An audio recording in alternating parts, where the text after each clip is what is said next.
मैं डॉक्टर अमित भटनागर पन्नगर कृषि विश्वविद्यालय में सस्य विज्ञान विभाग में प्रोफेसर के पद पर कार्यरत हूं। और इस चैनल के माध्यम से मेरा यह प्रयास है किसानों तक सही जानकारी पहुंचे, रिसर्च फाइंडिंग्स पहुंचे, अनुसंधान कार्य उन तक पहुंचे, साइंटिफिक फैक्ट्स उन्हें पता हो ताकि उसका लाभ वो अपनी खेती में ले सकें। इसके लिए मैंने अपने चैनल पे कृषि किसान एक अलग से प्लेलिस्ट बनाई है। आप उसको देख करके अच्छा ज्ञान प्राप्त कर सकते हैं और उसका लाभ अपनी खेती में ले सकते हैं। आज जो मैं बात करना चाहता हूं यह है कि वो दो सबसे बड़े कौन से कारण हैं जिससे हमारी मिट्टी खराब हो रही है या उसकी उत्पादक क्षमता कम हो रही है। आज मैं इन दो बड़े कारणों पे बात करूंगा जो हम ध्यान नहीं दे रहे हैं। पहले हमें समझना पड़ेगा कि मिट्टी की जो उत्पादक क्षमता है या मिट्टी का जो उपजाऊपन है वो किन कारणों से है। तो हम सभी जानते हैं कि जो उत्पादकता है वो उसके अंदर के पोषक तत्वों से होती है। ये बात बिल्कुल सही है, लेकिन पोषक तत्वों के अलावा भी मिट्टी की बहुत सारी ऐसी चीजें होती हैं जो उसकी उत्पादक क्षमता को बढ़ाती हैं। जैसे उसकी संरचना कैसी है, उसके कण आपस में कैसे जुड़े हैं, उसकी पीएच कितनी है, उसकी इलेक्ट्रिकल कंडक्टिविटी वैद्युत चालकता कितनी है, उसके अंदर लवणता कितनी है।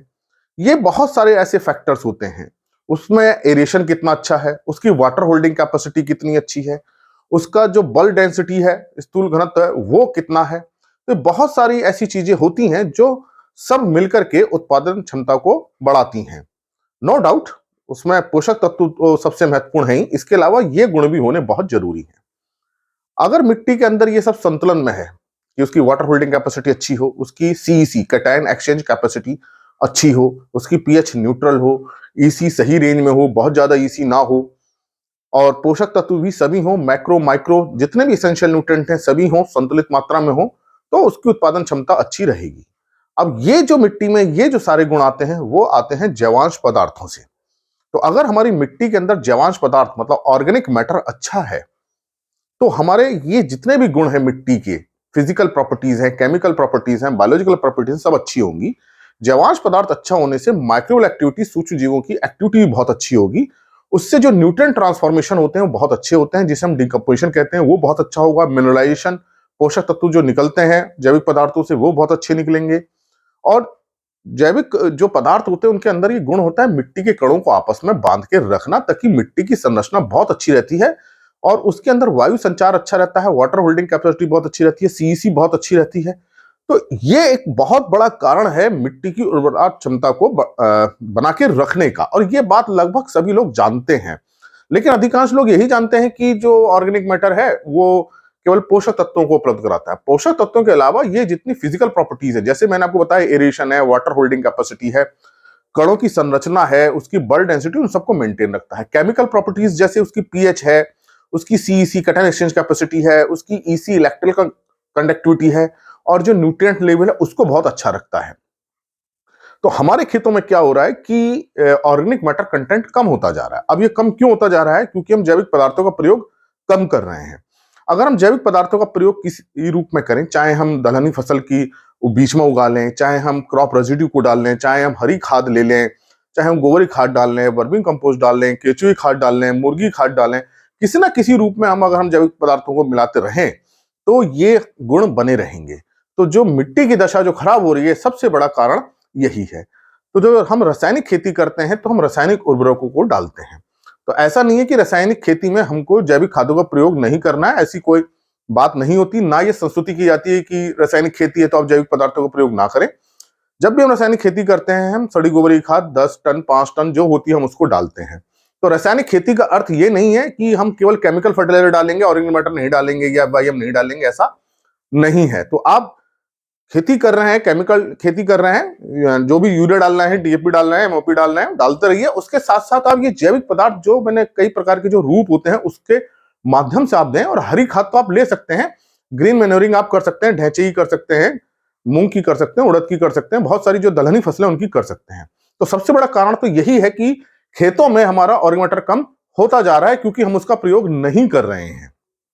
तो आपको अगर अपनी मिट्टी को बचाना है, सही रखना है, तो आपको ऑर्गेनिक मैटर का प्रयोग, जैवांश पदार्थों का प्रयोग किसी ना किसी रूप में करना है।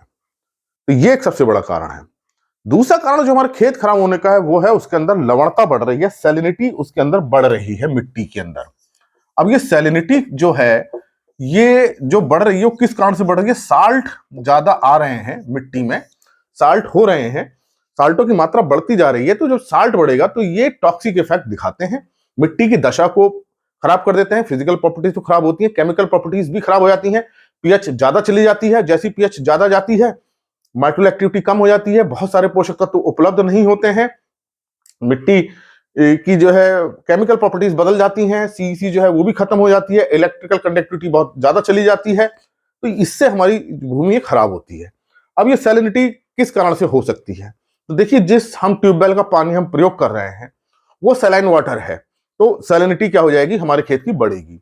दूसरा कारण ये हो सकता है कि हमारे खेत में नीचे से साल्ट आते हो और वहां बारिश कम होती हो, तापमान ज्यादा रहता हो, तो साल्ट बने रहेंगे, प्राकृतिक रूप से वहां साल्ट बने रहे, उस कारण से ऐसा हो सकता है। तो ऐसी अवस्था से बचने के लिए हमें क्या करना होगा? जब बारिश के दिनों में जब बारिश शुरू होती है तो हमें खेत में मेड़ बना के पानी भर के 6-7 दिन तक पानी रोक करके उसको नीचे हमें साल्ट को लीच कराना पड़ेगा। और जो ट्यूबवेल का सैलिनिटी वाला वाटर है उसका हमें कम प्रयोग करना पड़ेगा, और प्योर वाटर जो मतलब जो शुद्ध पानी हमें जो बारिश का मिलता है उसको एकत्र करना पड़ेगा, उससे हमें सिंचाई करनी पड़ेगी, या नहर के पानी से हमें सिंचाई करनी पड़ेगी। और कोई भी हमें ऐसी चीज नहीं डालनी है खेत में जो उसके अंदर लवणता पैदा करे, अननेसेसरी कोई केमिकल हमें नहीं डालना है। और अगर लवणता ज्यादा हो रही है तो, और उसमें सोडियम ज्यादा हो रहा है, खासतौर से सोडियम अगर ज्यादा है, तो हम जिप्सम डाल के उसका निच्छालन, लीचिंग करें। तो अगर हम सैलिनिटी को रोक लेते हैं, और ऐसे क्षेत्र जहां वाटर टेबल शैलो हो गया, वाटर टेबल ऊपर आ गया, वहां सैलिनिटी की समस्या होती है, तो वहां के ग्राउंड वाटर टेबल को हम नीचे करें, मतलब हम ड्रेनेज का प्रबंध करें, सब सरफेस ड्रेनेज करें, उसके वाटर टेबल को लोअर करें, नीचे ले जाएं, ताकि ये साल्ट जो है ऊपर ना आने पाए। तो आप अगर दो चीजों को मेंटेन कर लेते हैं, ऑर्गेनिक मैटर को मेंटेन कर लेते हैं और उस मिट्टी की सैलिनिटी को कंट्रोल कर लेते हैं, तो निश्चित रूप से आपकी मिट्टी में धीरे धीरे सुधार होगा। और ये वैसे तो बहुत सारे कारण है जिससे हमारी मिट्टी खराब होती है, लेकिन आज मैंने आपको दो बहुत बड़े कारण बताए हैं। पहला मैंने आपको बताया है कि जो जैवांश पदार्थ है उसमें कमी हो रही है, जैवांश पदार्थों में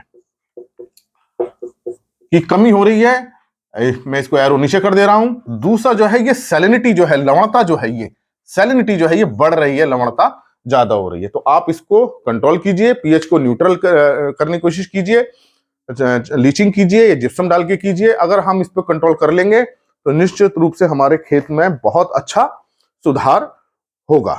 तो ये आज मैंने इसी बात पर चर्चा करी कि कौन से ऐसे दो प्रमुख कारण है, ये बहुत दो बड़े कारण हैं। तो आशा है आपको ये बात समझ में आई होगी। तो इन चीजों को ध्यान में रख के अपने खेतों को सुधार करें, निश्चित रूप से खेत अच्छा होगा तो हमारी फसल भी अच्छी होगी। धन्यवाद।